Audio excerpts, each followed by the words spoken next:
Start. ఒక జాగ్రత్త వినండి. మనం ఒకసారి సంస్థలోకి వెళ్లే ముందు నాకు ఒకసారి జాగ్రత్తగా స్టెప్స్ చెప్తే మనం సంస్థలోకి వెళ్దాం. ఫస్ట్ మనం మాట్లాడింది బిజినెస్ కాంబినేషన్ స్టాండర్డ్ నెంబర్ ఎంత, 103. దాంట్లో మనం ఏం నేర్చుకున్నామంటే బిజినెస్ కాంబినేషన్ అనే అకౌంటింగ్ ఎప్పుడు చేస్తాం అసలు?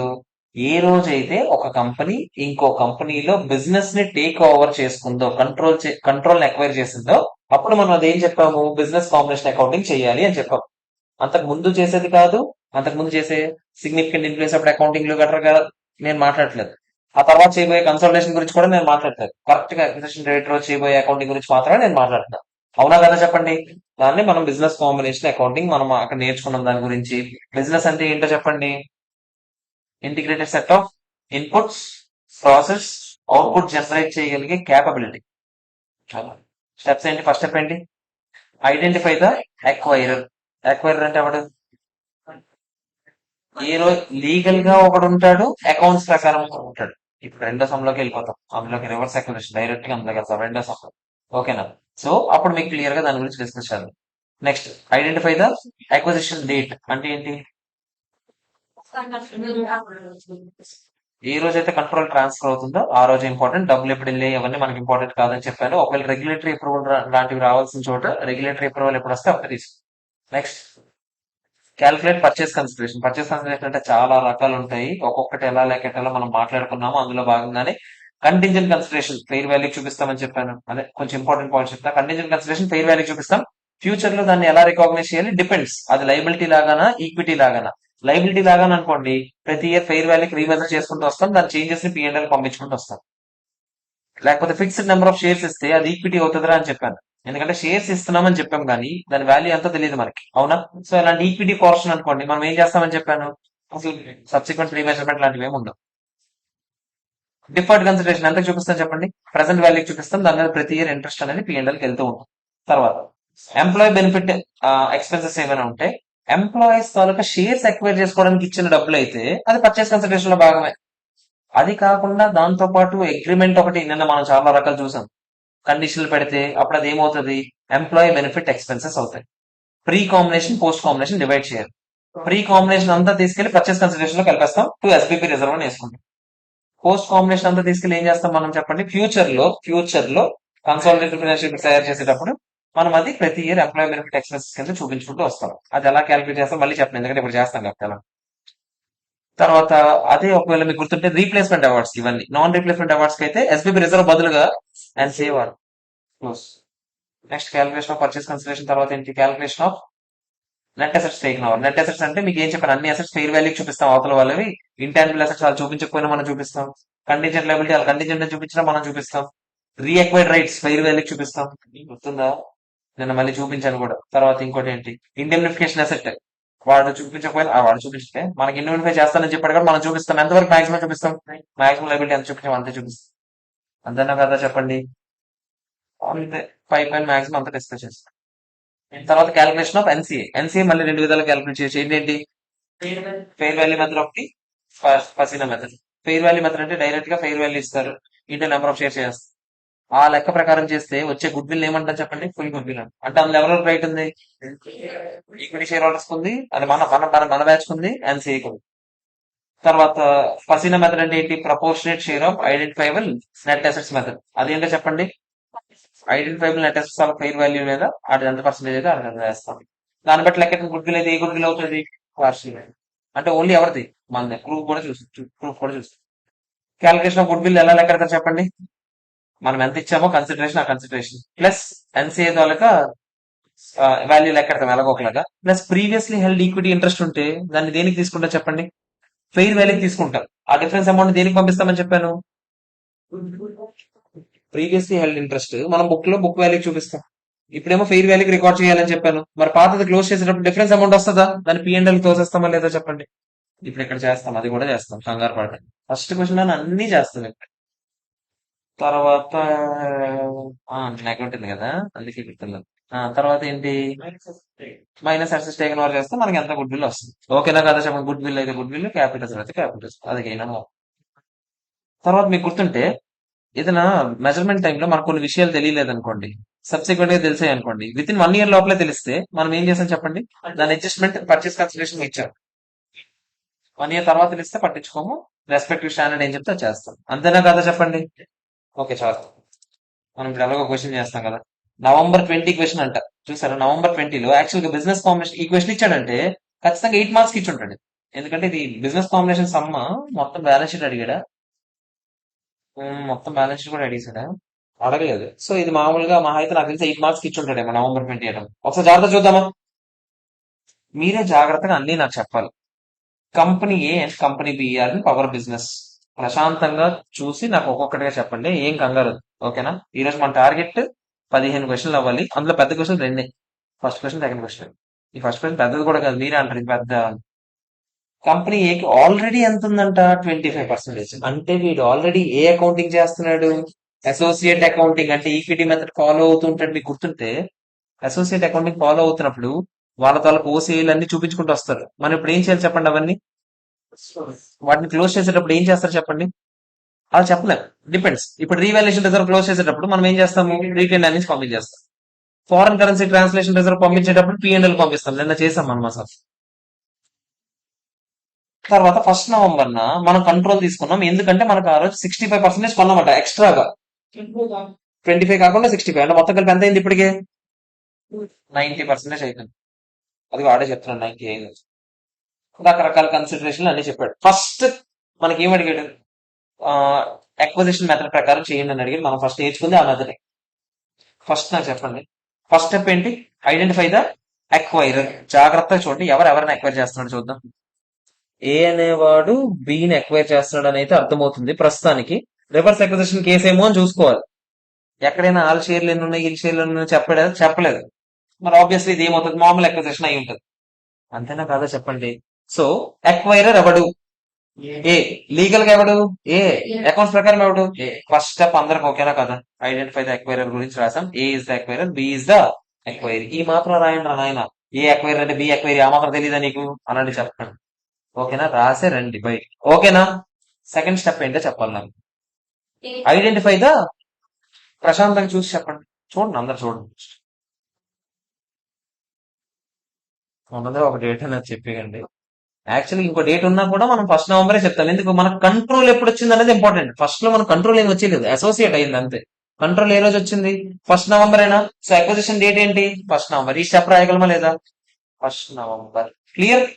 అందరూ పేపరు, క్యాలిక్యులేటర్ తీసి నాకు థర్డ్ స్టెప్ ఏంటి చెప్పండి? Calculation of purchase consideration. ప్రశాంతంగా లెక్కెట్టండి. మీరు ట్రై చేయండి. ఫస్ట్ ఎవరు చూడొద్దు ఆన్సర్. మీరు బుక్ లో ఓపెన్ చేయొద్దు, మీ బుక్ లో ఓపెన్ చేయొద్దు. జస్ట్ క్యాలిక్యులేటర్ లో లెక్కెట్టేయచ్చురా. అరే, పేపర్ కూడా అవసరం లేదురా, క్యాలిక్యులేటర్ లో లెక్కెట్టచ్చు. డైరెక్ట్ మీరు ఇక్కడే చూడండి, ఇంకెక్కడ చూడొద్దు. ఉన్నవే 5 పాయింట్లే. ఇక ప్రశాంతంగా మీరు మీరే లెక్కెట్టుకోండి. ఎవరిది వాళ్ళు లెక్కెట్టండి. 2 minutes టైం ఇస్తుంది.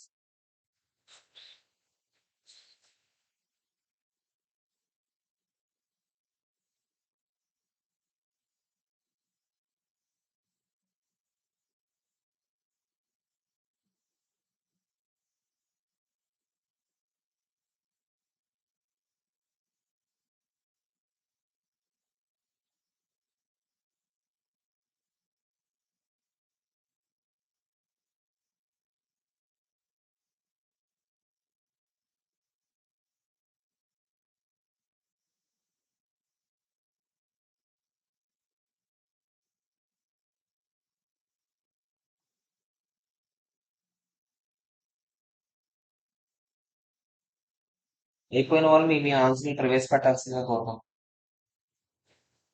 అసలు చూడొద్దురా, 30 మాత్రం తీయద్దు మీరు ఎవరు. ఎవరిదైనా ఏదైనా ఆన్సర్స్ చెప్పండి, పర్లేదు. అలా ఎవరో కన్ఫ్యూజ్ వచ్చి చెప్పండి. నేను ఓన్లీ ఏం అడిగాను? పర్చేస్ కన్సిడరేషన్ మాత్రం. ఎవరికి వచ్చిన ఆన్సర్ అది చెప్పండి. తప్పేం లేదు, చెప్పండి. పక్క ఎవరు చెప్తారు? మీ ఫేస్ లో ఏమైనా కెమెరాలు కనిపిస్తాయి.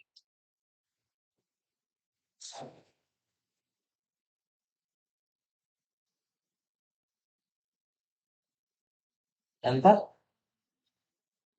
9950. రోషిని గారి పాట. నెక్స్ట్. వద్దులే, మళ్ళీ దొబ్బేస్తారు. ఇంకా నేను ఓన్లీ పర్చేస్ కన్సిడరేషన్. సినిమాగాడు ఉన్నాడా?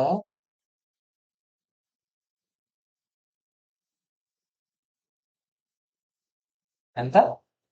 42. స్టార్టింగ్ లోనే క్యాష్ 59 ఇస్తున్నాం కదరా. ఏ విధంగా చూసినా 42 అవుతుంది.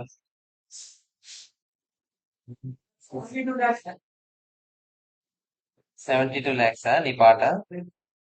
56 ఎందుకు రే? ఫస్ట్ లో 59 ఇచ్చాడు కదరా క్యాష్. అది వదిలేస్తారేంట్రా తర్వాత మొత్తంగా ఎంత? 72 వాళ్ళిద్దరిదంట. నీదంట 82 నీదా. ఇంకా ఏమైనా ఉన్నాయా చూద్దామా ఒక్కొక్కటి ప్రశాంతంగా. ఫస్ట్ కన్సిడరేషన్ చెప్పండి. 59 క్యాష్. షేర్స్ ఇస్తే ఏ వాల్యూకి రికార్డ్ చేస్తాం మనం? 1,00,000 × 10. నీది 92. 1,00,000 × 10 మొత్తం కలిపి ఎంత చెప్పండి? 69 lakhs కాదా? సరే సరే 69 కాదా చెప్పండి. 59 లక్ష కలిపిస్తారు కదా చందానంగా. అలాంటి ఏమైనా చేస్తారే? అవి షేర్లు అవి. ఓకేనా? తర్వాత చూద్దాం కంటింజెంట్ కన్సిడరేషన్. అసలు ఇవి ఏం చూడడం, కళ్ళు మూసుకొని కంటింజెంట్ కన్సిడరేషన్ పేరు వేరు. 3 lakhs. 3 lakhs ఓకేనా? క్లియర్? ఇప్పటికి ఎంత అయింది? 72 అయిపోయింది ఇక్కడే. ట్రాన్సాక్షన్ కాస్ట్ అది కాదు. నాన్ కంట్రోలింగ్ ఇంట్రెస్ట్ అదే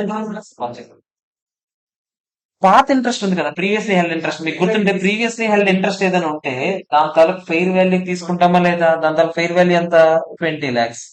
72 20 కలపండి 92 lakhs. ఓకే, అర్థమైందా లేదా చెప్పండి. Purchase consideration 92 lakhs. అయితే సమ్ అయిపోలేదు. 3 స్టెప్లు అయ్యా. ఇంకా ఉంది సమ్. ఓకేనా కాదా? ఎవరికైనా ఏమైనా డౌట్ ఉంటే చెప్పండి ఫస్ట్. అందరికి ఓకేనా? ఓకేనా? నువ్వు ఏది కలిపిసావు? ఎన్సీ కలిపిసావా? ఎన్సీ వేరేగా ఉంది కదా స్టెప్. ఇది అయిపోయింది పర్చేస్ కన్సిడరేషన్. తర్వాత 4వ స్టెప్ ఏంటో చెప్పండి. Net assets taken over. ఎంత చెప్పండి? నెట్ అసెట్స్ టేకిన్ ఓవర్ చెప్పాడు ఎక్కడైనా? ఇచ్చాడు డైరెక్ట్ గా. ఎందుకు ఇంకా 60 lakhs అయిపోయింది ఒక స్టెప్. ఓకేనా? 5th స్టెప్ ఏంటో చెప్పండి. Calculation of NCA. NCA A value method వాడాలని చెప్పాడు ఏమైనా? ఎక్కడ చెప్పాడు? ఆడే ఏం ఇవ్వలేదు. ఎన్సీ ఇక్కడ చెప్పాడు. Company elects to method NCA fair value method అంట. ఆడే చెప్తాడు 7,50,000 అని. సో ఎన్సీఏ కూడా అయిపోయింది. ఆడే ఇచ్చాడు అయిపోయింది. అది రాయాలి కాకపోతే మీరు ఇదంతా. నెక్స్ట్ ఏంటి? Good will. ఆగండి, గుడ్ విల్ లెక్కేటప్పుడు ఏం చెప్పాం ఫస్ట్? మనం మొత్తం పర్చేస్ కన్సిడరేషన్ ఎంత? 92 ప్లస్ ఎన్సీఏ ఎంత? 7,50,000. దీనికి గాను మీకు వస్తుంది ఎంత? 60 lakhs కదరా. ఎంత చెప్పండి? ఇంకేమైనా వదిలేసాను నేను? 39,50,000 అయినా ఇది ఎంత? 92 lakhs. ఎంత పర్సెంటేజ్ ఇందులో? నా ప్రీవియస్లీ హెల్డ్ తో కలిపి ఉంది ఇది 90. ఈ ఎన్సీఏ ఎంత? 10. సరిపోదు 39,50 అయినా. గుడ్ విల్ ఎంత వచ్చింది? 39,50. లాస్ట్ ఏంటి? ఎంట్రీ. అదే జర్నల్ ఎంట్రీ పాస్ చేయాలి కదా. నాకు చెప్తారు ఎంట్రీ ఏంటో. ఈడ వేయలేదు, మనం రాద్దామా ఎంట్రీ? ఫస్ట్ నాకు చెప్పండి. నెట్ అసెట్స్ ఎంత చెప్పండి? 60 lakhs. జాగ్రత్త చెప్పండి. గుడ్ విల్ ఎంత? 39,50,000. తర్వాత 2 క్యాషా? క్యాష్ ఎంత? 59 lakhs. ఇంకా అదే చెప్పండి నాకు. 2 క్యాష్ 59 చెప్పారు. ఇంకా ఓసీ ఎందుకు వచ్చింది అసలు? ఓసీ ఉంది ఎన్సీఏ. Okay 2 NCA. ఎన్సీఏ అయ్యాలా లేదా? ఎంత? 750. ఇంకా ఏవో మిస్ అయిపోయాయి. ఇది fair value of associate. Associate company అదే ప్రీవియస్లీ హెల్డ్ ఈక్విటీ ఇంట్రెస్ట్ మనం ఎంతకు రికార్డ్ చేస్తాం? దానికి ఎంట్రీ ఏంటో చెప్పండి. పాత ఈక్విటీ ఇంట్రెస్ట్ మనం ఏం చేయాలి ఇప్పుడు? క్లోజ్ చేసేయాలి. అవునా కదా? దాన్ని ఏ వాల్యూ క్లోజ్ చేస్తాం? బుక్ వాల్యూకి. అంటే అది ఏం చేయాలి? అది ఇప్పటివరకు ఏ వాల్యూ చూపిస్తుంటది? ఆల్రెడీ ఏ వాల్యూ చూపిస్తుంటది?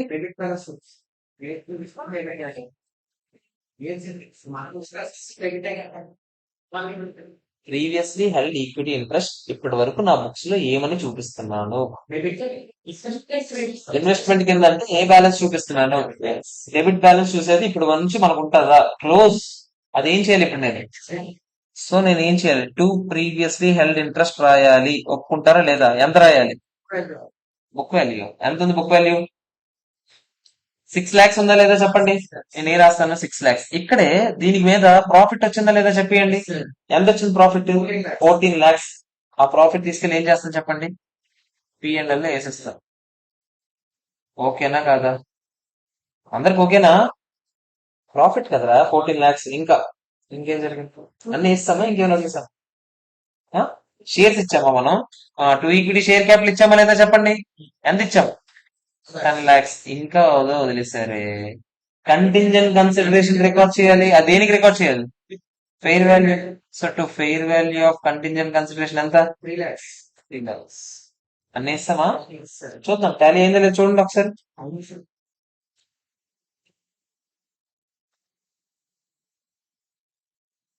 24, 27, 33, 40, 99, 50. ఓకేనా కాదు? అందరికి ఓకేనా కాదు? అందరి ఎంట్రీ రాసుకుని ఒక్కరు కూడా చూడకుండా రాయాలి ఎంట్రీ ఫాస్ట్ గా. ఎలాగో బుక్ లో లేదు కదా, అలా పనిలో పని రాసేయండి.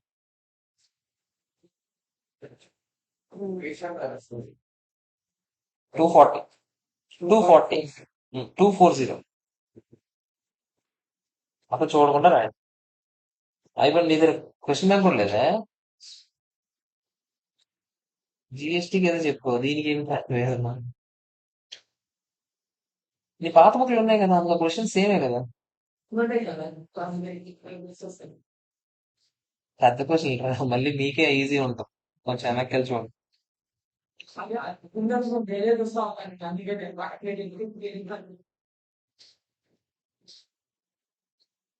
అయిపోయిన సెకండ్ క్వశ్చన్ చదవండి అందులో.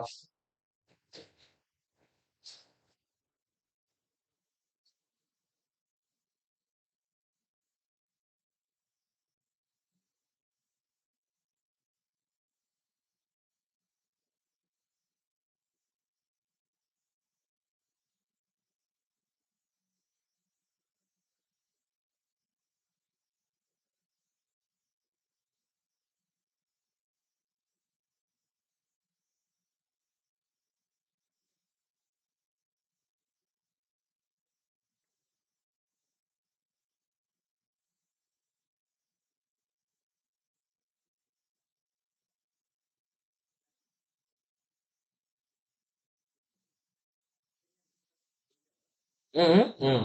750.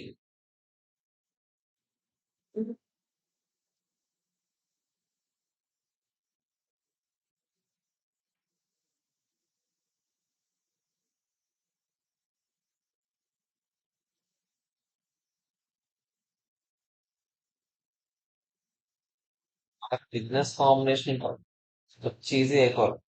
అన్నిసార్లు మనం అన్ని క్వశ్చన్ అది కలపలేదు, బ్యాలెన్స్ షీట్ కలపలేదు ఇంకా ఇప్పటి వరకు మనం. అదే కలపలేదు. స్టార్టింగ్ అయితే ఎంత స్టార్టింగ్ ఇప్పుడు రివర్స్ అక్విజిషన్ చూస్తే కొంచెం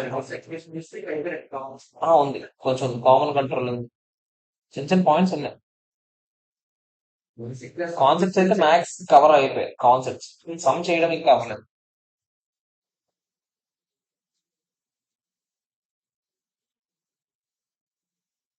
అందరికి ఓకేనా కాదా చెప్పాలి నాకు. అందరికి ఓకేనా కదా ఫస్ట్ క్వశ్చన్. సెకండ్ క్వశ్చన్ చూద్దామా. ఇది చూసి దీని గురించి ఎవరైనా ఏమైనా ఒపీనియన్ ఇవ్వగలరేమో చెప్పండి. ఓన్లీ ఆ కింద దాంతో వదిలేయండి. చరిత్ర ఇదే ఆడే చెప్తాను క్షణాలు. ఆ చూడకుండా పై ముక్క మాత్రమే చదివి చెప్పండి నాకు. మీ ఒపీనియన్స్ ప్రవేశపెట్టాల్సిందిగా కోరుకుంటున్నాం.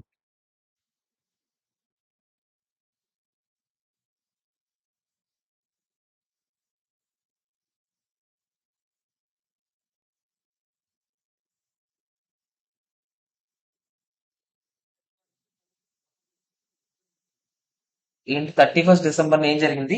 ఏ గాడు ఏం చేశాడు? He issues 2.5 shares for each share in NDTB. అంటే ఏ గాడే షేర్స్ ఇస్తున్నాడు. ప్రస్తుతానికైతే లీగల్ గా ఎక్వైర్ కావడం అదైతే అర్థమైపోతున్నాం. ఓకే, ఎన్ని ఇస్తానన్నాడు? ఒక షేర్ కి ఎగేస్ట్ ఎన్ని ఇస్తాము? 2.5. మా కంపెనీలో 2.5 ఇస్తాం. బిఎల్ అందరూ ఒప్పుకున్నారు. ఎన్టీటీ ఎన్ని ఇచ్చిందంట? వాళ్ళ దగ్గర 60 ఉన్నాయి మొత్తం. ఒక్కొక్క దానికి 2.5 అంటే 60కి ఎన్ని ఇస్తాం? 60 ఇంటూ 2.5 ఎంత చెప్పండి? 150 ఇస్తాం మనం. ఓకేనా? ఇకపైన మన కంపెనీలో వాళ్ళ బ్యాచ్ ఎంతమంది ఉన్నారు? 150 మెంబర్స్ ఉన్నారు. Fair value of each ordinary share ఆ రోజు ఎంత ఉందో చెప్పాడు. ఓకే, చూద్దాం. ఆల్ది ఇల్ది చెప్పాడు. Fair value of assets liabilities ఇవన్నీ చెప్పాడు. ఏవో చెప్పాడు. బ్యాలెన్స్ షీట్లు ఇచ్చాడు.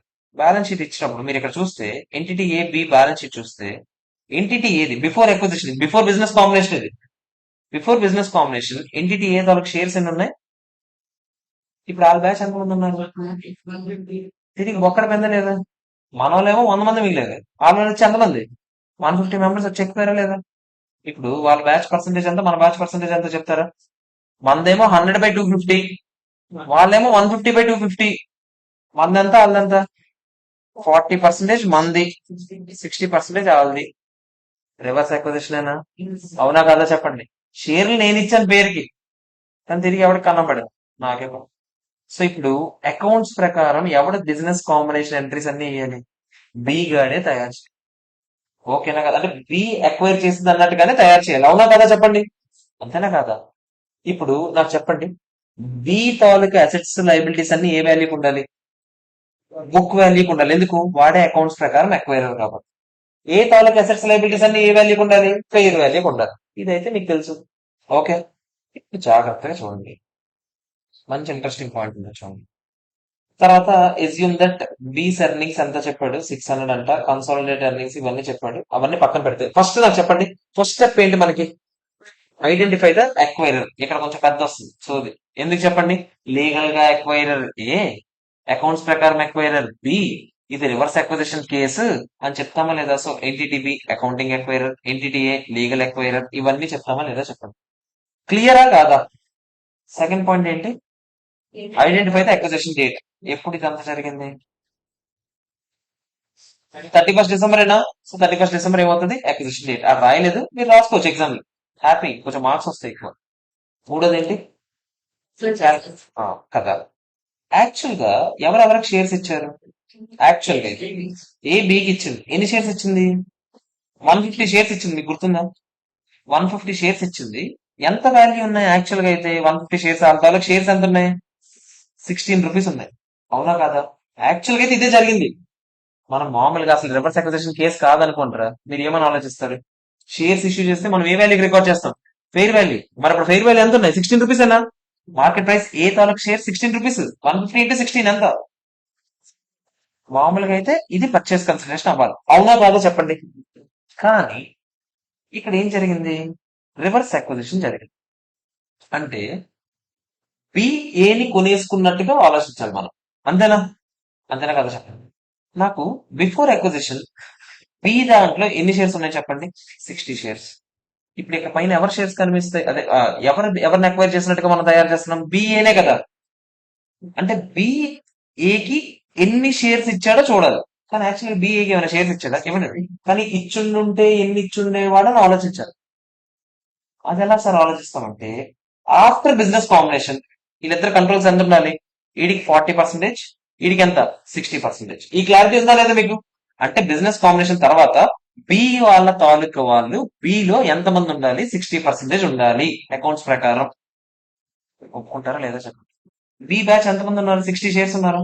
60 షేర్స్ వాళ్ళు 60% ఉంటే 40% వాళ్ళు ఎన్ని షేర్స్ వాళ్ళు ఉండాలి? నేను అంటుంది 40 షేర్స్ అయినా కాదా చెప్పండి. ఒప్పుకుంటారా లేదా నాకు చెప్పండి. ఒక్క నిమిషం. ఆ, నేనేమంటున్నానంటే మామూలుగా ఓకే, ఏ బిని ఎక్వైర్ చేస్తున్నారు మాకు తెలుసు. 150 షేర్స్ ఇచ్చింది, వీళ్ళ దగ్గర 100 ఉన్నాయి, మొత్తం కలిపి 250 అయ్యాయి, మాకు తెలుసు ఆ స్టోరీ అంతా. ఇప్పుడు నేను బిఏకి ఇచ్చుంటే ఎన్ని ఇచ్చుండేది? ఇలాగే జరుగుంటే, సేమ్ కంట్రోల్లో జరుగుంటే అల్టిమేట్ గా బి కంట్రోల్ ఎంత ఉండాలి? 60% ఉండాలి. మన వాళ్ళు ఎంతమంది ఉన్నారు? 60 షేర్స్ ఉన్నారు. అంటే వాళ్ళకి 40% కంట్రోల్ గాను ఎన్ని ఇవ్వాలి? 40 షేర్స్ ఇవ్వాలో లేదో నిజంగా ఇచ్చిందా? ఇవ్వలేదు. చదువుకోవడానికి, మనం చేయడానికి 40 షేర్స్ ఇవ్వాలి అన్నారు కదా. ఎవరు ఆ షేర్స్? బీవి బీవి బిఏకి ఇవ్వాలి. ఇదంతా థియరటికల్ గానే, నిజంగా జరగలేదులే. ఇవ్వాలా లేదా చెప్పండి లెక్క ప్రకారం. 40 షేర్స్ మరి బి తాలూకు కాబట్టి మార్కెట్ వాల్యూ ఎవరు చూస్తాం మనం? బిది చూస్తాం. బి తాలూకు మార్కెట్ వాల్యూ ఎంత ఉంది? 40 రూపీస్ ఉంది.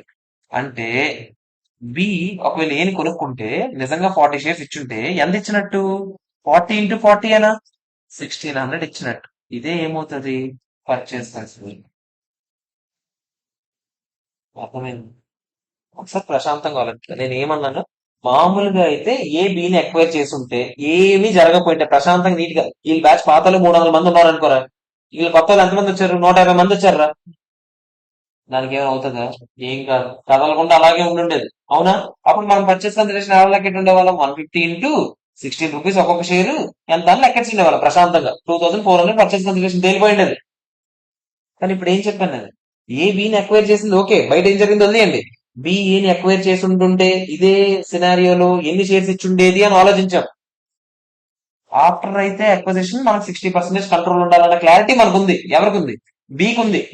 అలాంటప్పుడు బి నిజంగా ఇచ్చి ఉండాల్సి వచ్చుంటే ఎన్ని ఇచ్చుండేది? 40% కి 40 షేర్స్ కదా ఇస్తుంది. అప్పుడే కదా మొత్తం కలిసాక 100 షేర్స్ కి వీళ్ళకి ఎన్ని ఉన్నాయి? 60 ఉన్నాయంటే 60% కంట్రోల్ వీళ్ళకి ఉంది, 40% కంట్రోల్ అనుకుంటుంది. మరి 60 షేర్ అదే 40 షేర్స్ ఇవ్వడానికి ఒక్కొక్క షేర్ ఎంత ఉంది? మన ఫెయిర్ వాల్యూ ఎంత ఉంది మార్కెట్ లో? 40 రూపీస్ అయినా అంటే 40 ఇంటూ 40 ఎంత? 1600 రూపీస్. ఇదే పర్చేస్ కన్సిడరేషన్. ఓకేనా కాదా చెప్పండి?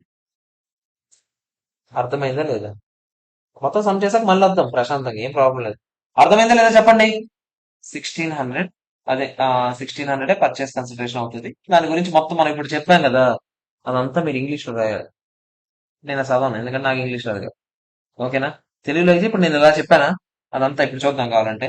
If the business combination had taken the form of entity B, ఒకవేళ ఎంటిటీ బి ఎడిషనల్ షేర్స్ ఇచ్చుండుంటే ఎంటిటీ ఏకి ఎన్ని ఇచ్చుండేది? వుడ్ హ్యావ్ హ్యాడ్ ఇచ్చు, అందుకే వద్దాను.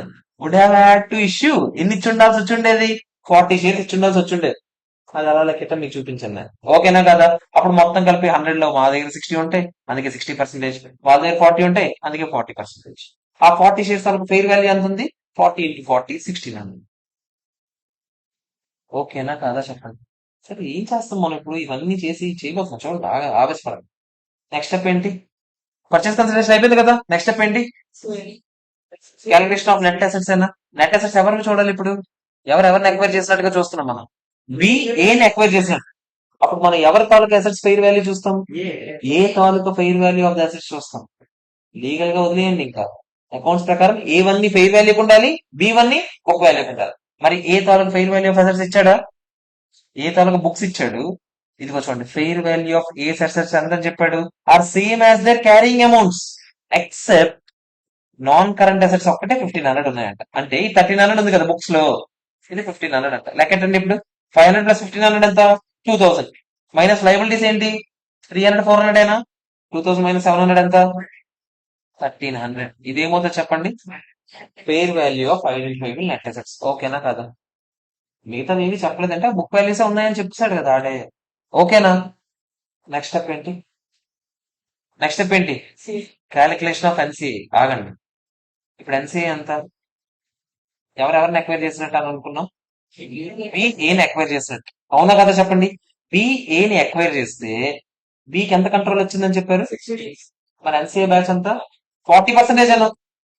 అవునా కాదా చెప్పండి? ఎన్సీఏ 40%. ఎన్సీఏ ఏ వాల్యూకి మెజర్ చేయాలి చెప్పాడు? For the annual period consolidate earnings ఇవేం చెప్పలేదు. ఎన్సీఏ ఏ వాల్యూ అని చెప్పాడు ఎక్కడైనా? చెప్పలేదు. ఏం చెప్పలేదు. అవునా కదా చెప్పండి? ఎక్కడ మనకి ఏమీ చెప్పలేదు. ఒకసారి జాగ్రత్తగా వినండి. ఇప్పుడు ఎన్సీఏ ఎలా లెక్క? ఫస్ట్ అసలు మనం ఎంత ఎక్వైర్ చేసుకున్నాం?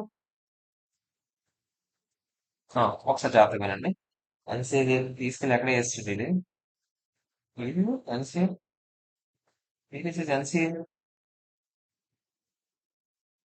దిస్ గైస్ ఎన్సీఏ రా. బ్యాలెన్స్ షీట్ వేస్తుంది డైరెక్ట్ గా. ఎన్సీఏ ఉండాలి కదా.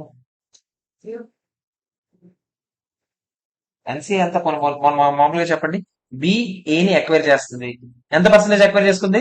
60% ఎక్వైర్ చేసుకుంది. అంటే మిగతా 40% ఏమవుతుంది? ఎన్సీఏనా కాదా చెప్పండి? ఈ 40% వాల్యూ యాక్చువల్ గా మనం ఏదో ఒక మెథడ్ వాడాలి. ఫెయిర్ వాల్యూ మన దగ్గర ఏమైనా ఇచ్చాడా? ఇచ్చాడు. ఫెయిర్ వాల్యూ ఇచ్చాడు కదా, ఎంత ఒక్కొక్క షేర్ ఎంత చెప్పాడు కదా. ఎంత చెప్పండి? ఏ తాలూకు షేర్స్ ఎంత ఒక్కొక్కటి? 16 రూపీస్ అయినా కాదా చెప్పండి? ఏ తాలూకు షేర్స్ లో ఎన్ని ఉన్నాయి మొత్తం? 100 షేర్స్ ఉన్నాయి. అవునా కాదా చెప్పండి? ఓకే, ఎందుకు ఇవ్వలేదు నేను చెప్తున్నాను. ఒకసారి ఆగండి. దానికన్నా ముందు ఒకసారి జాగ్రత్తగా వినండి. ఇప్పుడు గుడ్ విల్ ఎక్కడదా ఒకసారి జాగ్రత్తగా వినండి. గుడ్ విల్ లెక్కెట్టేటప్పుడు మనం ఎలా లెక్కెడతాం చెప్పండి? పర్చేస్ కన్సిడరేషన్ ఎంత ఇచ్చాం? 1600 అయినా కాదా చెప్పండి? అవునా కాదా? పర్చేస్ కన్సిడరేషన్ నుంచి మనం ఏం చేస్తాం? Purchase consideration plus NCA minus ఏం చేస్తాం చెప్పండి?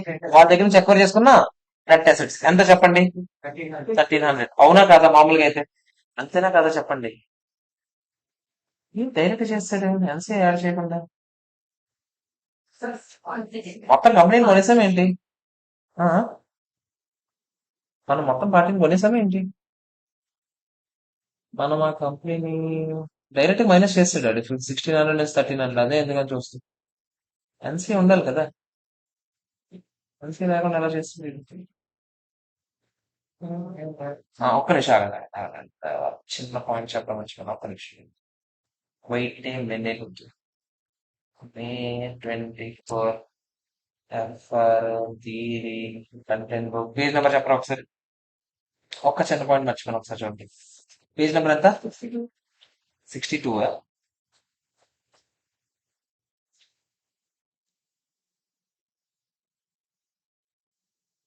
2 కదా?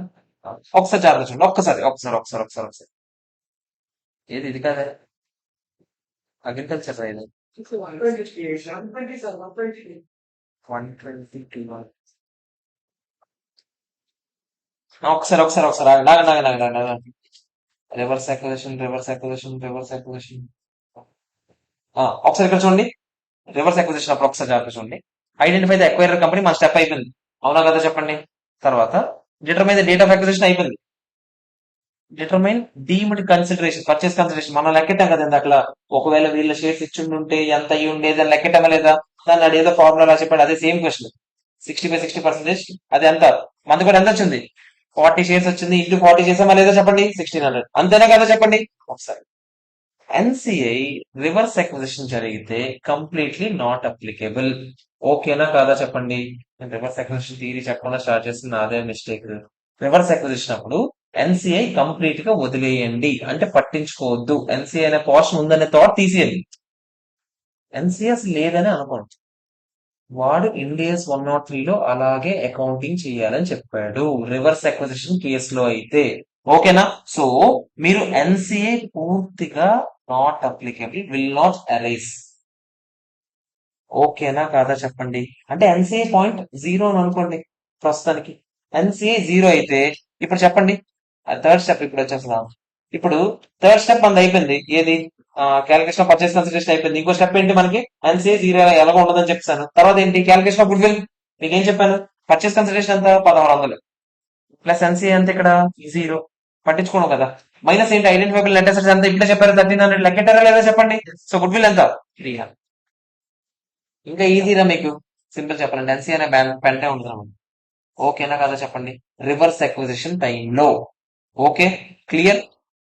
ఇప్పుడు బ్యాలెన్స్ షీట్ కలపడం చాలా ఈజీరా, మీరే కలిపేస్తారు. మీరు ఎప్పుడైనా గుర్తుపెట్టుకోండి, మీకు ఏం చెప్పాను? అవతలడు అన్ని ఫెయిర్ వాల్యూ, మనం అన్ని బుక్ వాల్యూ. మనం ఎవరు ఎప్పుడు బి బి తాలూకు బుక్ వాల్యూ ఎంత? ఫస్ట్ చూద్దామా?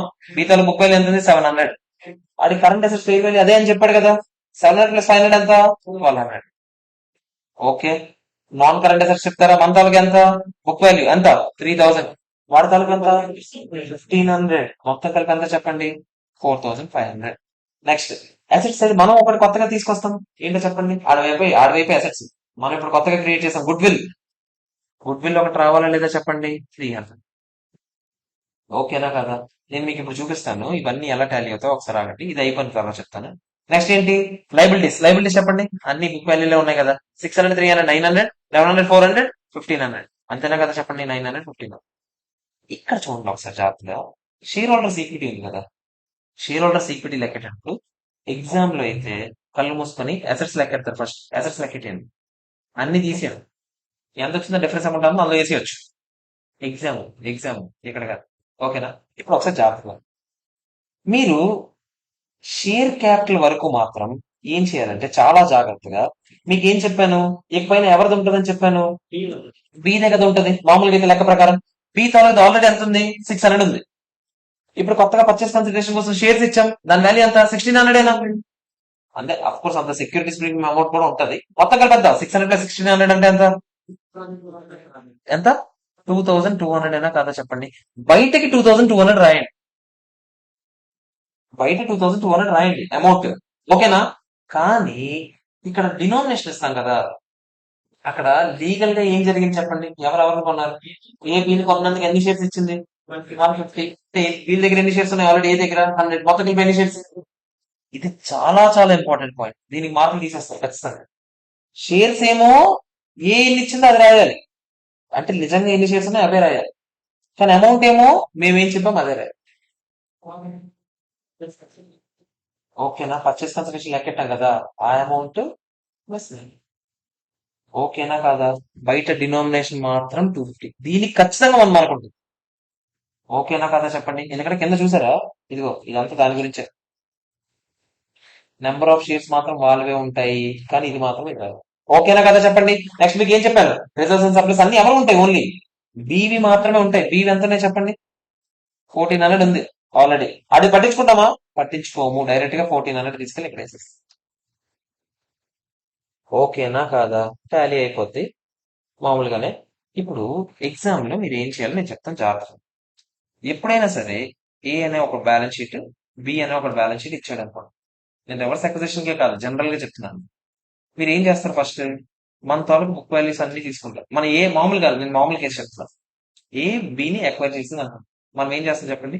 మన తాలూకు బుక్ వాల్యూస్, వాడి తాలూకా ఫేర్ వాల్యూస్. అంతేనా కదా చెప్పండి? అంతేనా కదా? కళ్ళు మూసుకొని ఫస్ట్ అన్ని వేసేది, book value, fair value, book value, fair value కలిపండి మాకు. తర్వాత ఇది అసెట్స్ సైడ్ మీరు చేయాల్సిన పని. ఎక్స్ట్రాగా అసెట్స్ లో ఒకే ఒకటి వస్తుంది. ఏంటది? వస్తుంది, ఒకటే కావాలి. ఓకేనా? నెక్స్ట్ కిందకి వెళ్తే లైబిలిటీ సైడ్. ఫస్ట్ మీరు ఏం చేస్తారు? ఓన్లీ మన తాలూకు ఈక్విటీ షేర్ క్యాపిటల్, మన తాలూకు రిజర్వ్స్ అండ్ సర్ప్లస్ ఎవరివి? ఓన్లీ ఎక్వైరర్ వే ఇవ్వండి. ఓకేనా కాదా చెప్పండి? మిగతా లైబిలిటీస్ అన్ని సేమ్. మన తాలూకా బుక్ వాల్యూ, వాడి తాలూకు fail value. Book value, fair value, book value, fair value. ఓకేనా కాదా చెప్పండి? అర్థమైందా లేదా? ఎక్స్ట్రా ఇక్కడ వస్తే ఏవే వస్తాయి చెప్పండి లైబిలిటీస్ లో? ఒకటి ఎన్సీఏ రావచ్చు, ఎన్సీఏ రావచ్చు. ఇంకోటి నేను జనరల్ గా చెప్తున్నాను, ఇది రివర్స్ అక్విజిషన్ కేసు కోసం కాదు. ఒకటి ఎన్సీఏ రావచ్చు, ఇంకోటి గెయిన్ ఆన్ బార్గెన్ పర్చేస్ రావచ్చా లేదా చెప్పండి? గెయిన్ ఆన్ బార్గెన్ పర్చేస్ రావచ్చు. ఇంకేమేమి వస్తాయి చెప్పండి ఎక్స్ట్రాగా? ఆలోచించండి. మనం వాడు చూపించినవి కూడా కొన్ని చూపిస్తామా లేదా చెప్పండి? ఏవేవి చెప్పండి? Contingent liabilities. యాక్చువల్ గా ఇండెంనిఫికేషన్ అసెట్ పైన వేసి ఉండాలి.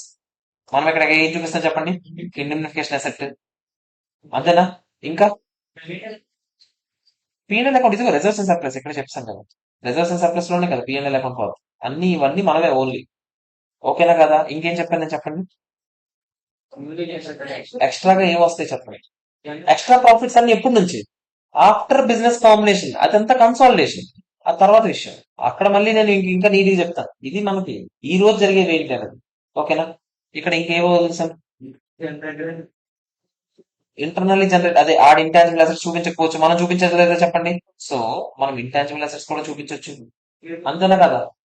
సెక్యూరిటీస్ ప్రీమియం అవన్నీ వస్తాయి. ఓకే. ఇంకా వాడు కంటింజెంట్ లైబిలిటీ చూపిస్తారు కదా, కంటింజెంట్ కన్సిడరేషన్, ఫెయిర్ వాల్యూ మనం చూపించాలా లేదా చెప్పండి? అది ఇద్దరు బుక్స్ ఇప్పటి వరకు ఉందా? లేదు. డిఫర్డ్ కన్సిడరేషన్ ఇద్దరు బుక్స్ ఇప్పటి వరకు ఉందా? లేదు. అవి కూడా ఎక్స్ట్రా వస్తాయి లేదా చెప్పండి? ఇంకా ఎస్బిపి రిజర్వ్ ఇప్పటి వరకు ఉందా? లేదు. ఇంక రావచ్చు లేదా చెప్పండి? అవునా కాదా? ఇది ఎక్స్ట్రాగా వస్తుంది. గుడ్డిగా ఇలా చేసేది సమయం. నేనేం చెప్పాను ఒకసారి నాకు చెప్తారా? ఫస్ట్ మీరు రాసుకోండి, ఇది కూడా మీరు. ఏ అనేవాడు, బి అనేవాడు. నేను నార్మల్ అక్విజిషన్ కేసులో చెప్తున్నాను. నార్మల్ అక్విజిషన్ అయితే ఏమేమి ఉంటాయి చెప్పండి? ఏమేమి ఉంటాయి చెప్పాలి నాకు. మన తాలూకా బుక్ వాల్యూస్, వాడి తాలూకా fair values of all assets. అంతేనా? నెక్స్ట్ ఎక్స్ట్రా పాయింట్స్ ఏంటంటే చెప్పాలి ఒక్కొక్కటి. ఎక్స్ట్రా ఎక్స్ట్రాగా ఏమేమి వస్తాయి చెప్పండి? గుడ్ విల్ ఒకటి, ఇంటాంజిబుల్ అసెట్స్, ఇంటాంజిబుల్ అసెట్స్ వాడు చూపించనివి, వాడు చూపించలేదు, మనం చూపించుకుంటామా లేదా? చూపించుకుంటాం. ఇంకా ఇండెమ్నిఫికేషన్ అసెట్, ఇండెమ్నిఫికేషన్ అసెట్. అంతేనా కదా చెప్పండి? ఇంకా అసెట్స్ ఇంతేనా?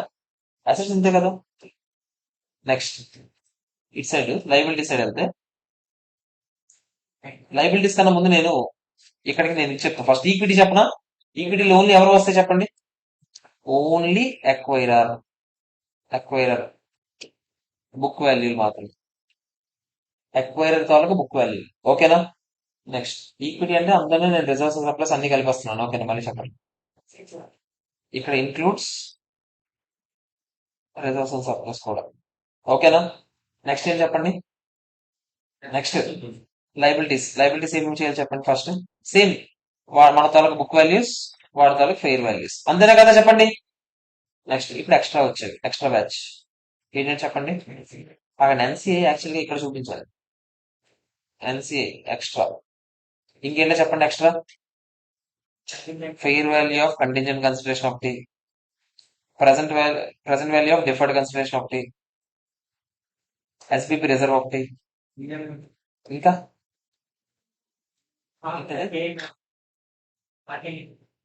అవన్నీ రీటైల్ ఇందులో కలిసిపోతుంది, రీటైల్ రిజర్వ్స్ సర్ప్లస్ లో కలిసిపోతుంది. ఇంకా కంటింజెంట్ లైబిలిటీ, ఆ కంటింజెంట్ లైబిలిటీ వేసాం కదా, కంటింజెంట్ లైబిలిటీస్ వేయలేదు. కంటింజెంట్ లైబిలిటీస్ తాలూకా ఫెయిర్ వాల్యూ ఒకటి, ఎవడు వాడు చూపించడు, మనం చూపిస్తున్నాం ఎక్స్ట్రాగా. ఇక్కడ ఇంకోటి రాయొచ్చు కదా, రీఎక్వైడ్ రైట్స్. రీఎక్వైడ్ రైట్స్ కూడా మనం దేనికి చూపించుకుంటాం, ఫెయిర్ వాల్యూ చూపిస్తామా లేదా చెప్పండి. అంతేనా కాదా. కండిషన్ లైబిలిటీ ఒకటి అది sir identification sir. Deferred tax liability or asset వస్తుంది. డిఫర్డ్ ట్యాక్స్ లైబిలిటీ అయితే ఎక్కడ వస్తుంది, డిఫర్డ్ ట్యాక్స్ అసెట్ అయితే ఎక్కడ వస్తుంది. అంతేనా. ఈ మొక్కలు మీకు ఎలాగ ఉండాలి క్లియర్ గా ఎగ్జామ్ లో. ఇవన్నీ చూపించలేదు అని అంటే ఏదో వదిలిసినామని అర్థం. ఓకేనా కాదా. మీకు కన్సల్టేషన్ చేసేటప్పుడు ఇవన్నీ ఆటోమేటిక్ గా బ్యాలెన్స్ షీట్ ఎలా టాలీ అవుద్ది, వాళ్ళ ఫెయిర్ వాల్యూస్ ఇక్కడ కూడా చెప్పుకోవచ్చు యాక్చువల్లీ. మన బుక్ వాల్యూస్ వాళ్ళ ఫెయిర్ వాల్యూస్ కలిపేటప్పుడు మామూలుగా అయితే అన్ని ఫెయిర్ వాల్యూస్ చూపిస్తున్నాం వాళ్ళ తాలూకు అన్ని, అవునా కదా. దాని డిఫరెన్స్ అమౌంట్ అంతా ఆటోమేటిక్ ఎందులో వెళ్ళిపోయింటో చెప్పండి, గుడ్ విల్ లోనే క్యాపిటల్ రిజర్వ్ లోకి వెళ్ళిపోయింటారు. అంతేనా కదా చెప్పండి. సో ఆటోమేటిక్ గా వాళ్ళ బ్యాలెన్స్ షీట్ టాలీ అయిపోయింది. ఆ డిఫరెన్స్ అమౌంట్ అన్ని కలుపుతున్నాం మనం ఎక్కడొక్కడ. డెబిట్ సైడ్ ఇంకా బ్యాలెన్స్ వస్తే అదే కదా గుడ్ విల్, ఆ రూపంలో కలిపేస్తున్నాం. క్రెడిట్ సైడ్ ఇంకా బ్యాలెన్స్ వస్తే అదే కదా గెయిన్ ఆన్ మార్కెట్ పర్చేస్, ఆ రూపంలో కలిపేస్తాం. ఆటోమేటిక్ గా టాలీ అయిపోతుంది. కన్సల్టేషన్ చేసేటప్పుడు మీకు ఇంకా క్లియర్ గా అర్థమవుతుంది. అర్థం అవ్వకపోవడానికి ఏం లేదు, వాళ్ళవన్నీ కలిపినా కూడా వాళ్ళవన్నీ మనం అనుకోండి బుక్ వాల్యూలే కదా సార్ మన బ్యాలెన్స్ షీట్ టాలీ అయిందంటే ఒక అర్థం ఉంది. వాళ్ళకి ఎలా సార్ టాలీ అవుతున్నాయి అంటే వాళ్ళకి ఎలా టాలీ అవుతున్నాయి. ఇక్కడ మీరు చూసినట్లయితే ఇక్కడ మీరు చూడండి, ఆ బిజినెస్ అది ఆ ఎంట్రీ ఏంటో చెప్పండి. వాళ్ళని లోపల పంపించడానికి, వాళ్ళ లోపలికి వచ్చేటప్పుడు ఎంట్రీ ఏంటో చెప్పండి. అసెట్స్ డెబిట్ కొడతారు, అంతేనా కదా. నాకు ఇది ఒక్కసారి చెప్పరా ప్లీజ్. అసెట్స్ డెబిట్ కొడతారు, అంతేనా. నెక్స్ట్ ఏం చేస్తారు చెప్పండి.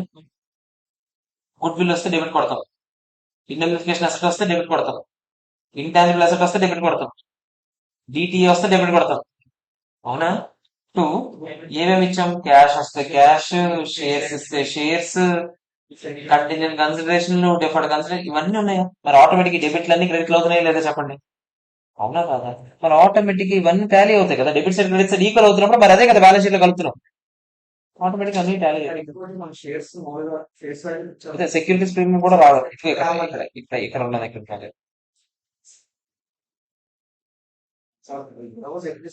ఆ, అర్థమైందా లేదా చెప్పండి. ఏదిరా ఏదేది ఎన్సీఏ దగ్గర అదే మామూలు లైబిలిటీస్, అదర్ జనరల్ లైబిలిటీస్ ఇవన్నీ మన book values or fair values. ఎన్సీఏలో అదర్ ఈక్విటీలో చూపించారు, అదర్ ఈక్విటీలో చూపించారు.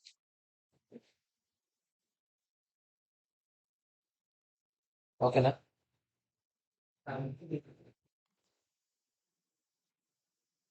ఇక్కడ మీరు నేర్చుకున్న పాయింట్ ఏంటి చెప్పండి, ఈ సమ్ ద్వారా మీరు నేర్చుకున్న పాయింట్ ఏంటి చెప్పండి. రివర్స్ అక్విజిషన్ లో ఫస్ట్ పాయింట్ ఏంటి, ఎన్సీఏ రికగ్నైజ్ చేయకూడదు, ఫస్ట్ పాయింట్. ఇంకో పాయింట్ ఏంటి, పేరుకి నిజంగా లీగల్ గా ఒక షేర్స్ ఇచ్చుంటాడు కానీ పర్చేస్ కన్సిడరేషన్ లెక్కెట్టే విధానం మారుతుంది. ఓకేనా. అది ఆ నోట్స్ చూసినా కూడా ఏదో ఫార్ములా బట్టి పడుతుంది. మీరు లాజిక్ ఏంటి అర్థమైందో లేదో చెప్పండి. ఎఫెక్టివ్ గా కంట్రోల్ ఎంత ఉండాలంటే నేను ఇన్ని ఇచ్చి ఉండాలి, నేను ఇచ్చి ఉంటే మనం ఆలోచించుకొని నా పేరు వాల్యూతో మల్టిప్లై చేస్తుంది. వేసాం వేయలేదా, వేసాం కింద వేసాం, అదే కింద వేస్తాను నేను. ఓకేనా కదా చెప్పండి. కానీ మీకు గుర్తుందా, బ్యాలెన్స్ షీట్ తయారు చేసేటప్పుడు మాత్రం షేర్స్ ఎవరి పేర్లు రాస్తాము, ఏ కంపెనీ వాళ్ళకి షేర్ల పేర్లు రాయండి. లీగల్ గా ఎవరు ఎక్వైర్ వాడి పేర్లు 250 షేర్స్ అనే రాశాను, కానీ అమౌంట్ మాత్రం ఎవరికి రాశాను, మంది రాశాను. ఓకేనా?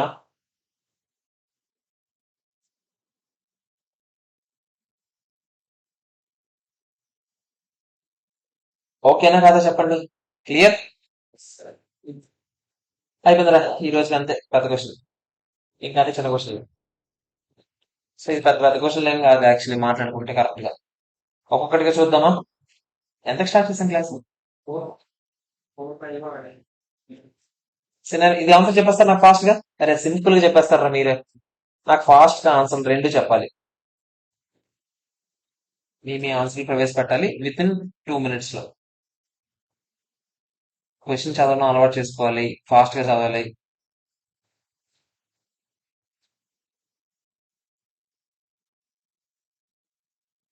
ప్రశాంతంగా చదవాలి.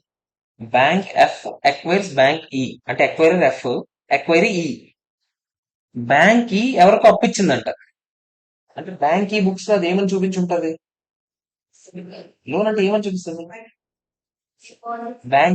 బ్యాంక్ ఒకరికి లోన్ ఇచ్చింది అనుకోండి, అసెట్ అయినా కాదా బ్యాంక్ కి? అంటే బ్యాంక్ ఈకి అది అసెట్ అయినా కాదా? ఆ అసెట్ అంట ప్రొవిజనల్ గా డిటర్మైన్ చేసాం. యాక్చువల్ గా అన్ని అసెట్స్ ఏ వాల్యూ డిటర్మైన్ చేయాలి? ఫెయిర్ వాల్యూ కదా మనం ఇప్పుడు లాక్కునేటప్పుడు కరెక్ట్ గా తెలియలేదంట, మనం ప్రొవిజనల్ గా ఎంత కొంత ఇస్తామంట. అంటే నీకు దేనికి సంబంధించింది అర్థమైపోయిందా? దీనికి సంబంధించిన ఇన్ఫర్మేషన్ ఏదైనా సబ్సిక్వెంట్ గా వచ్చింది అనుకోండి, అప్పుడు ఏం చేయాలన్నది ఆలోచన ఉందా లేదా చెప్పండి. నేను డిసెంబర్ లో, అంటే అక్టోబర్ లో మనం అక్వైర్ చేస్తాం, డిసెంబర్ లో అంటే ఎన్ని నెలలు? 2 months అయ్యాయి. మనకి ఏదో ఇన్ఫర్మేషన్ వచ్చింది. ఎప్పటికి సంబంధించిన ఇన్ఫర్మేషన్? 30th September కి. అంటే అప్పటికే ఆల్రెడీ ఎక్వజిషన్, అదే అప్పటికి ఇంకా ఎక్వజిషన్ అవ్వలేదు, అంటే ప్రీ ఇన్ఫర్మేషన్ అయినా కాదా ఇది? ఎగ్జిస్టింగ్ ఈవెంట్ అవుతా, నాన్ ఎగ్జిస్టింగ్ ఈవెంట్ అవుతా? Existing event. ఎందుకు? ఎందుకంటే ఎప్పటికి ఆల్రెడీ ఎగ్జిస్టింగ్ అయ్యింది. 30th September కి ఏమని తెలుస్తుంది? సిగ్నిఫికెంట్ గా డిక్రీజ్ అయిపోయింది. అందుకనే ఫెయిర్ వాల్యూని ఏం చేద్దాం అనుకుంటున్నారు? తగ్గిద్దాం అనుకుంటున్నారు లాస్ట్ టైం కన్నా. ఫెయిర్ వాల్యూ తగ్గిస్తే తీసుకున్న అసెట్స్ వాల్యూ తగ్గిపోయినట్టు. అసెట్స్ వాల్యూ తగ్గిపోయిందంటే ఇంకా డబ్బులు ఎక్కువ ఇచ్చినట్టు. డబ్బులు ఎక్కువ ఇచ్చామంటే గుడ్ విల్ ఇంకా ఎక్కువ ఇచ్చినట్టు. ఆటోమేటిక్ గా గుడ్ విల్ ఏమవుతుంది? పెరుగుతుంది.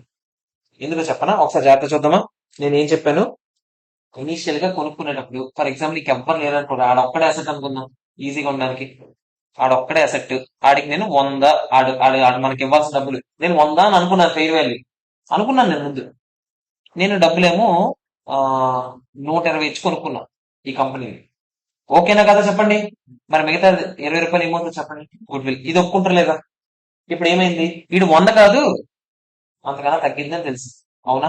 అప్పుడు మనం ఏం చేస్తాం చెప్పండి? మళ్ళీ ఇది రెక్టిఫికేషన్ చేసుకోవచ్చంట. ఎందుకంటే విత్ ఇన్ 1 year లోపలే జరిగింది. Information existing as on that date, business combination date రోజుకి ఇది ఆల్రెడీ జరిగింది. 30th September లో జరిగింది ఇదంతా. ఓకేనా? సో ఇప్పుడు అసెట్ వాల్యూ తగ్గించొచ్చా లేదా? పెంచిన అసెట్ వాల్యూని మీరు ఏం చేస్తారు? క్రెడిట్ చేస్తారు. ఫర్ ఎగ్జాంపుల్ 10 రూపాయలు తగ్గించదు అనుకో, 2 అసెట్ 10. మరి డెబిట్ దేనికి కొడతారు? మళ్ళీ గుడ్ విల్. ఆటోమేటిక్ గా గుడ్ విల్ పెరుగుతుంది. ఓకేనా కాదా చెప్పండి. క్లియరా కాదా? అయితే ఆన్సర్ అంతే. Corresponding increase in goodwill. ఓకేనా? Second point of the question చూసి చెప్పండి నాకు. చిన్నపిల్లల క్వశ్చన్. అక్టోబర్ లో సేమ్ క్వశ్చన్. ఇన్ఫర్మేషన్ ఈసారి ఎప్పుడు వచ్చింది? డిసెంబర్ లో వచ్చింది. ఓకే. ఈ ఇన్ఫర్మేషన్ ఎప్పుడు సంబంధించింది? ఎర్లియర్ దట్ మంత్, అంటే ఈ మంత్ లో ఉంది. అంటే డిసెంబర్ మంత్ లోనే వాడికి ఏదో జరిగిందంట, దాని వల్ల వాడి వాల్యూ ఏదో పడిపోయిందంట. ఇది ఎగ్జిస్టింగ్ ఈవెంట్, అదే ఎగ్జిస్టింగ్ ఈవెంటా నాన్ ఎగ్జిస్టింగ్ ఈవెంటా? Non existing event. ఎందుకంటే అక్విజిషన్ ఎప్పుడు జరిగింది? అక్టోబర్ లో. ఈ పెంట అంతా ఎప్పుడు జరిగింది? డిసెంబర్ లో ఏదో జరగడం వల్ల వాడి ఫెయిర్ వాల్యూ పడిపోయిందంట. అలాంటి వాటికి మనం ఇలా చూపిస్తామా చెప్పండి? చూపించకూడదు. అంటే గుడ్ విల్ గెలుపుతామా? గెలకూడదు. బిజినెస్ బిజినెస్ కాంబినేషన్ ఎంట్రీస్ ఏమైనా మార్చొచ్చా? మార్చకూడదు. మరి ఏం చేయాలి? Respective standard. ఇదే స్టాండర్డ్ బోరోయింగ్, అదే మనం ఎవరికో అప్పించాం. మనం ఎవరికి అప్పించామంటే మనకి అది ఫైనాన్షియల్ అసెట్ అయినా? ఫైనాన్షియల్ అసెట్ కి 109 ఉందా ఫైనాన్షియల్ ఇన్స్ట్రుమెంట్ స్టాండర్డ్? అవునా కాదా చెప్పండి. ఫైనాన్షియల్ ఇన్స్ట్రుమెంట్ స్టాండర్డ్ ఏం చెప్తే అది చేయండి. సో ఇండియస్ 109 కోట్ చేసి వదిలేయండి. గుడ్ విల్ అడ్జస్ట్ చేస్తామా చేయమా? అర్థమవుతుందా లేదా? మీకు ఆ రోజుకి ఆల్రెడీ ఎగ్జిస్టింగ్ అనుకోండి ఇన్ఫర్మేషన్, మీకు లేట్ గా వచ్చినా కూడా అది పాత ఇన్ఫర్మేషన్ అనుకోండి, అప్పుడు మనం ఏం చేస్తాము? అన్ని మార్చేస్తాం మళ్ళీ. కొత్త కొత్త ఇన్ఫర్మేషన్ అనుకోండి, ఆ రెస్పెక్టివ్ స్టాండర్డ్ ఏం చెప్తుంది? ఆ రెస్పెక్టివ్ స్టాండర్డ్ ఏం చెప్పింది సార్ మాకు చెప్పరా అంటే ఇప్పుడు చెప్పను, అవునా నేనప్పుడు మాట్లాడు. ఓకేనా కదా చెప్పండి. అర్థమైందా లేదా? ఫోర్త్ క్వశ్చన్ చెప్పేస్తారు నాకు ఆన్సర్. ఏది? ఎగ్జామ్ లో కొంచెం మెన్షన్ చేయాలి. ఎక్స్ట్రా మార్క్స్ రాయకూడదు, అవసరం లేదు. అది జస్ట్ రెస్పెక్టివ్ స్టాండర్డ్ ప్రకారం చేస్తామని చెప్పింది అంతే, అంతకు మించి ఏం చెప్పాల్సిన అవసరం 109 ఎలా చెప్పింది అవన్నీ అవసరం లేదు. మీకు అర్థమైపోతుంది దేనికి సంబంధించిన క్వశ్చన్ అయితే దాని గురించి చేయండి ఆన్సర్. ఫోర్త్ క్వశ్చన్ చూడండి, ఈజీరా మీరే చెప్పేస్తారు. అన్సే వాల్యూ అంట, ఎన్ని మెథడ్స్ ఉన్నాయి? ఫస్ట్ మెథడ్ ఏంటి చూడండి, ఫెయిర్ వాల్యూ ఇచ్చాడేమో, ఇదేంటి అదే ఇచ్చాడు డైరెక్ట్ గా. Fair value ఎంతంట? 15 crores, అయిపోయింది ఒక ఆన్సర్, 2 మార్క్స్ దానికి. నెక్స్ట్ ఇంకోటి ఏంటి, పసినా మెథడ్. పసినా మెథడ్ అంటే ఏంటి? ఐడెంటిఫైబుల్ నెట్ అసెట్స్ లో ప్రపోర్షనేట్ గా వాళ్ళ షేర్ ఎంత? ఐడెంటిఫైబుల్ నెట్ అసెట్స్ ఎంత? 100 కోట్లు. అందులో వాళ్ళ బ్యాచ్ ఎంత మంది ఉన్నారు? 10%. 100 ఇంటూ 10% ఎంత? అయిపోయింది ఆన్సర్. ఈ మాత్రం చేయగలమా లేదో చెప్పండి. ఓకేనా కదా? ఫిఫ్త్ క్వశ్చన్ చెప్తారా నాకు?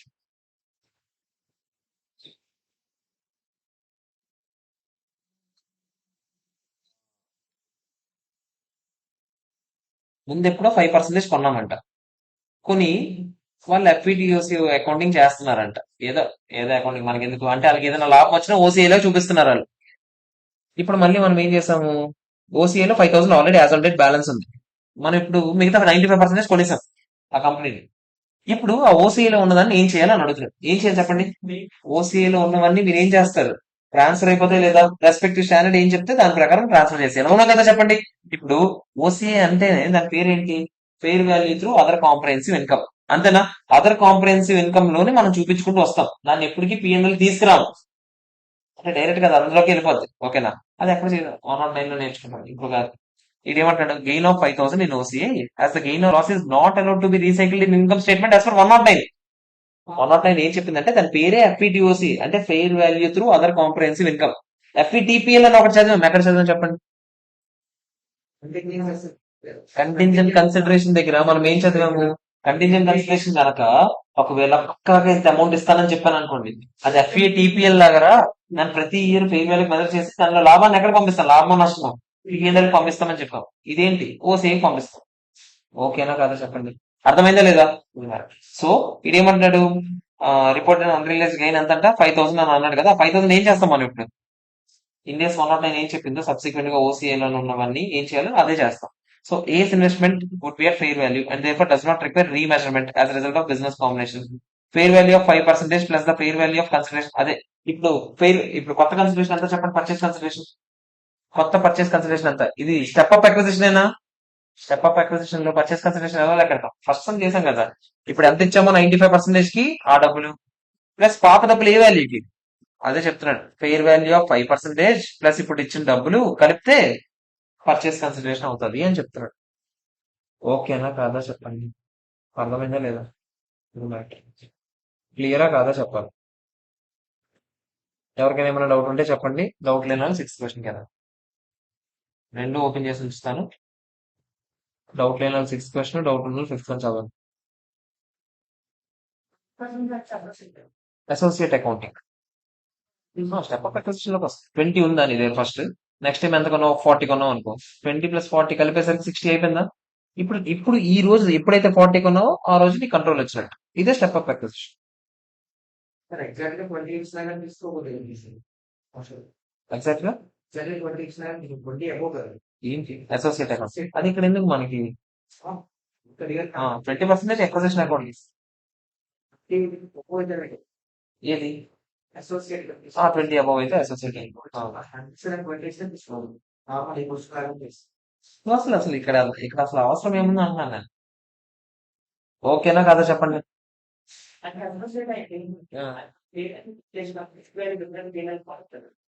పంపించాలి, ఇక్కడ కూడా పంపించాలి. ఇక్కడ నువ్వు 5% ఎంతకు మెజర్ చేస్తున్నావు? ఫెయిర్ వాల్యూ ఓసీకి మెజర్ చేస్తున్నావు. ఇప్పుడు ఓకే, మీరు అడిగిన దాని ప్రకారం ఒకవేళ ఇది అసోసియేట్ అకౌంటింగ్ అయ్యి ఉంటే, ఒకవేళ associate account previously held interest fair value measure చేసేటప్పుడు ఇక్కడ కూడా మనం ఏం చేస్తాం? ఫెయిర్ వాల్యూ మెజర్ చేస్తాం, కాకపోతే వచ్చిన డిఫరెన్స్ ని పిఎన్ఎల్ పంపించాం. ఓసీ రెస్పెక్టివ్ స్టాండర్డ్ ఏం చెప్పింది దీని గురించి? ఓసీకి పంపించడం చెప్పింది, ఓసీకి పంపిస్తుంది. ఓకేనా కదా? 6th క్వశ్చన్ చెప్తారా నాకు? ఏది? ఇదా? చూడండి ఒకసారి. Company A acquires 70% of company B అంట. ఫర్ కన్సిడరేషన్ ఎంత కొనుక్కున్నాం మనం? 5 million కొనుక్కున్నాం.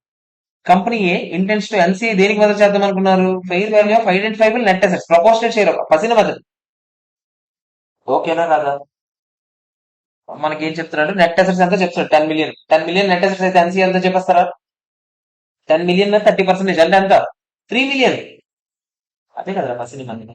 అవునా కదా చెప్పండి. అంటే మీరు ఏం చేయాలి చెప్పండి? మనం ఇచ్చిన కన్సిడరేషన్ ఏమో 5 మిలియన్, అంతేనా? ఎన్సీఏ బ్యాచ్ అంతా 3 మిలియన్. ఇదంతా చేస్తున్నందుకు కానీ మనకి ఎంత వచ్చింది అసెట్స్? 10 మిలియన్. అంటే గుడ్ విల్ ఎంత చెప్పండి? 2 మిలియన్ అన్నా కదా? అంతే కదా? సారీ సార్, గుడ్ విల్ కదా, గెయిన్ ఆన్ బార్గెన్ పర్చేస్.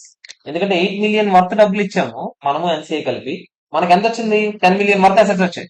అంటే గెయిన్ ఆన్ బార్గెన్ పర్చేస్. అంతే, gain on bargain purchase 2 million. ఇది ఏం క్యాలిక్యులేట్ అడిగాడు అంతే. Whether the procedure followed by A and resulting అసలు వాళ్ళు ఏం చేశారంట? A performs a review and determines that business combination did not include any transactions that should be accounted for. అదేంటి అది చందాలని ఇలాంటి ఏమైనా చెప్పామండి మనం ఎక్కడైనా? అన్ని మనం ఏవైతే స్టెప్ వైజ్ చేసుకున్నాం అవన్నీ చేయాలి లేదా? సో స్టెప్ వైజ్ మనం ఏం చేయాలి చెప్పండి? ఐడెంటిఫైబుల్ నెట్ అసెట్స్ ఎంతగా చూపిస్తాం, ఫెయిర్ వాల్యూ చూపిస్తాం. ఈ పెంట్ అంతా కొంచెం 2 ముక్కల్లో రాస్తాడు. ఆడు ఏం చెప్పాడు? B's identifiable assets net assets fair value దాటేసి ఆ అంటే మనం ఇచ్చిన డబ్బుల కన్నా మనకు వచ్చిన అసెట్స్ ఎక్కువ. అలాంటప్పుడు అది ఏమవుతుంది? గెయిన్ ఆన్ బార్గెన్ పర్చేస్ అవుతుంది. So gain on bargain purchase అంతా లెక్కెట్టాడు. 1,00,00,000 నుంచి అవన్నీ తీస్తే 20 lakhs gain on bargain purchase. ఓకేనా కాదా చెప్పండి? అర్థమైందా లేదా? నెక్స్ట్ 7th వన్ చెప్పండి.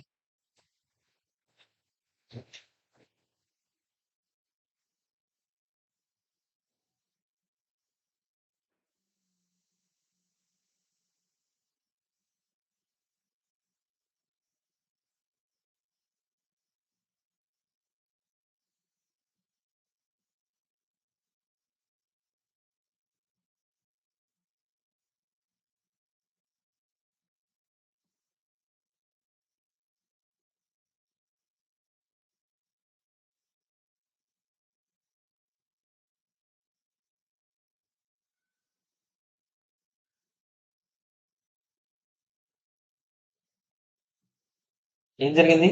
ఏ అండ్ బి కన్స్ట్రక్షన్ సర్వీస్ ఇస్తున్నారంట. ఎంటిటీ ఏ ఎవరిదంట? ఇది చూడండి, ఒకసారి చూడండి. ఇది కామన్ కంట్రోల్ పాయింట్ యాక్చువల్ గా. సో అది చేసాక చేద్దాంలే, కాకపోతే చెప్పేస్తా. బిజినెస్ కాంబినేషన్ అంటారు కామన్ కంట్రోల్ అంటే ఏంటి? ముందు ఒకసారి నోట్స్ లోకి వెళ్దామా ఫస్ట్. దాని గురించి చెప్పాక ఇక్కడ వద్దాం మరి. రివర్స్ అక్విజిషన్ అయిపోయింది కదా, ఇదిగో కామన్ కంట్రోల్. ఓకేనా? జాగ్రత్త చూడండి. కామన్ కంట్రోల్ ట్రాన్సాక్షన్ అంటే it happens when the acquiry company, అంటే ఎవరినైతే ఎక్వైర్ చేసుకుంటామో, is ultimately control by the same company both before and after the business combination. Business combination కన్నా ముందు ఎవరైతే కంట్రోల్ చేస్తున్నారో బిజినెస్ కాంబినేషన్ తర్వాత కూడా వాళ్ళే కంట్రోల్ చేయాలి. అది సార్ అసలు అలా ఎలా అవుతుంది చెప్తా చూడండి. ఏం జరిగిందంటే ఎగ్జిస్టింగ్ సినారియో ఏంటో చూద్దాం. ఏ లిమిటెడ్ బి లిమిటెడ్ లో 100% స్టేక్ వీళ్ళకే ఉంది. సి లిమిటెడ్ లో 100% స్టేక్ వీళ్ళకే ఉంది. సో ప్రస్తుతానికి బిని ఎవరు కంట్రోల్ చేస్తున్నారు, సిని ఎవరు కంట్రోల్ చేస్తున్నారు చెప్పండి? బిని ఏ కంట్రోల్ చేస్తుంది, సిని కూడా ఎవరు కంట్రోల్ చేస్తున్నారు? ఏ కంట్రోల్ చేస్తుంది. ఇప్పుడు బి లిమిటెడ్ వెళ్ళంట 100% స్టేక్ కొనేసారంట ఏ దగ్గర నుంచి. సికి సంబంధించిన షేర్స్ ఉన్నాయి కదా ఏ దగ్గర, అవి వెళ్ళి కొనేసారంట. ఇప్పుడు ఏమైంది చెప్పండి? ఏ దగ్గరేమో బి మాత్రమే ఉన్నాయి, బి దగ్గర ఎవరు ఉన్నాయి? సి మాత్రమే ఉన్నాయి. కానీ మీరు ఇక్కడ చూస్తే ఇప్పుడు కొత్తగా ఒక ఎక్విజిషన్ జరిగింది. బి అనేది సిని కొన్నది, అవునా కదా చెప్పండి? కొనక ముందు సి ఎవరి చేత కంట్రోల్ చేయబడింది? కొనిన తర్వాత ఎవరి చేత కంట్రోల్ చేయబడుతుంది? బి కాదు, అల్టిమేట్ గా ఎందుకు చెప్పండి? 100% నా దగ్గర ఉంది ముందు కూడా. సో అల్టిమేట్ గా కంట్రోల్ ఏమైనా మారిందా? మారలేదు. ఓకేనా కాదా చెప్పండి? సో ఇలాంటప్పుడు మనం దీన్ని ఏమంటాం? బిజినెస్ కాంబినేషన్ అంటారు కామన్ కంట్రోల్. బిజినెస్ కాంబినేషన్ అంటారు కామన్ కంట్రోల్ అంటే ఏం చేయాలి? దాని మీనింగ్ ఏంటి? బిజినెస్ కాంబినేషన్ ముందు ఎవరైతే నిన్ను కంట్రోల్ చేస్తున్నారో ఎగ్జాక్ట్ గా వాళ్ళే బిజినెస్ కాంబినేషన్ తర్వాత కూడా నిన్ను కంట్రోల్ చేస్తారు. ఓకేనా కాదా చెప్పండి? అప్పుడు ఏం చేయాలి నేను చెప్తాను. దానికి సినారియోస్ కూడా చూద్దాం మనం. చూసిన తర్వాత అప్పుడు మీరు చెప్పండి.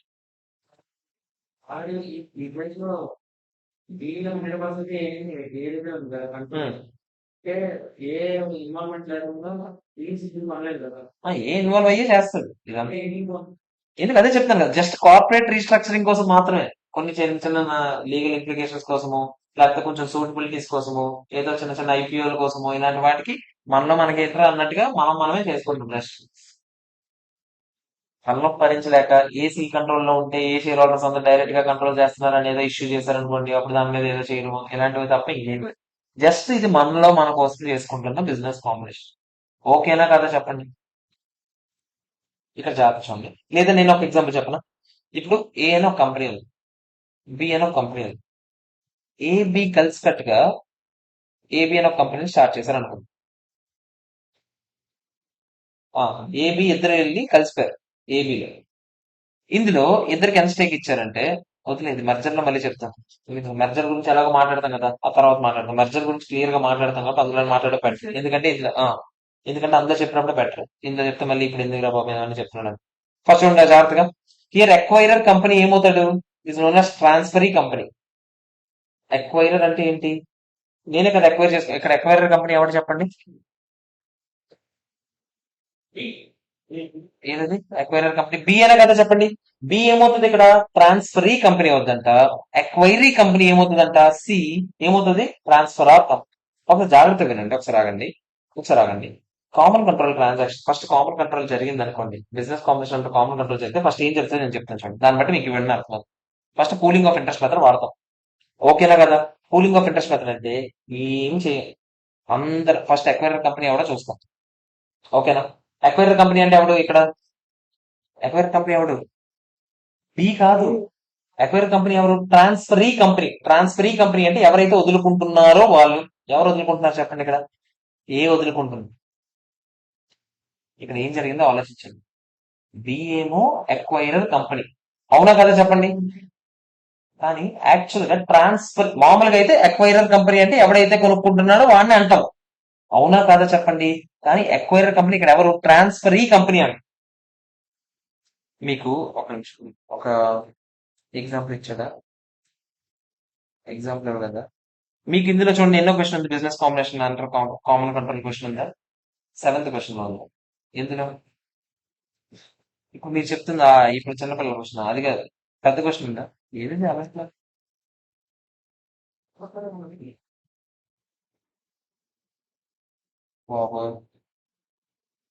Hello hello hello. ఒకసారి ఇక్కడికి రికార్డింగ్ ఆపుతాను, మళ్ళీ ఇంకా ఫ్రెష్ వీడియో పెడతాను. Bye friends.